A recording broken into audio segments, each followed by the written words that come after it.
baate hin deebi'in lamu. Baga keessaa baate hin deebi'in lamu. Waaqsi haa balleessu yeroo kamuu yoomu. Iji koo sin argin gooftaan si haa dhoksu. Antasumaan beeku yeroo kamuu qoosu. Eebbisuus abaaruus gooftaan nu dhagaa. Kanaaf hin jabeessee sirratti kaka'a. Badamayyuu badi dhokadhu nu dura. Gasootoon qabaadhee mudhiittan si mura. Maal mudhiittan mura hundeetti iyyuu hin dhiisu. Atuu keessaa baate malee waaqsi haa balleessu. Cal jettee abaaramtaa hin dubbattu amma. Si beeknu hundumtu bara 2012. Waan baatu wallaaltee dhibee baattee dhuftaa. Sangaa koronaa wajjiniin miiltoo taata. Yaa bara 2012. Anta isaan argine sanyii kee akkama. Mootiillee hin qusattu.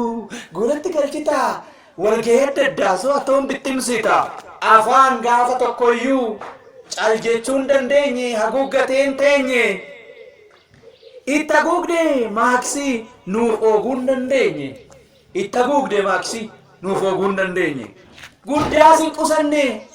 Xiqqaas gidduu galaa. Hunduma keenya tuu qixxee fidde balaa. Konkolaataan durii inni 40 baachaa ture. Kan seerri dadhabe sirreessuuf wal furee. Boolloo sirreessite ati 10 wayiitti. Eenyutu miidhamne mu yaa jooftitti.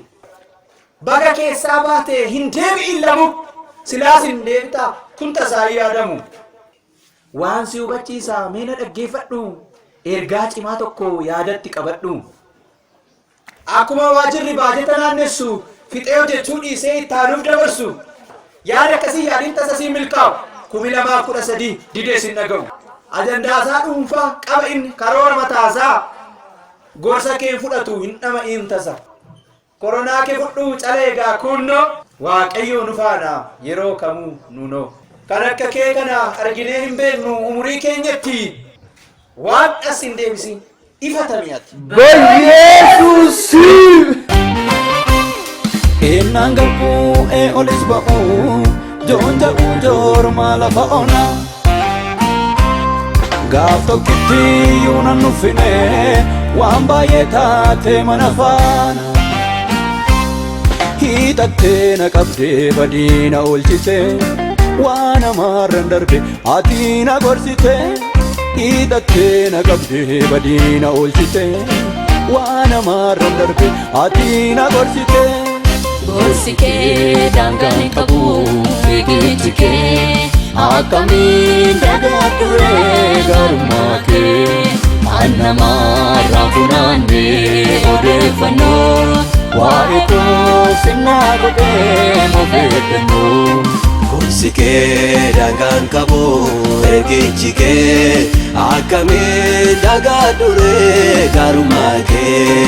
An namarraa funaannee odeeffannoo waa'ee koo sinnaa godhee mofeeggannoo.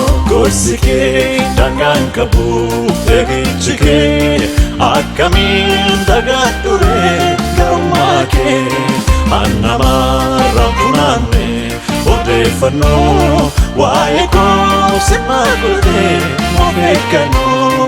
Gorsi kee daangaan hin qabu eegichi kee akkamiin dagaagure garummaa kee. An namarraa funaannee odeeffannoo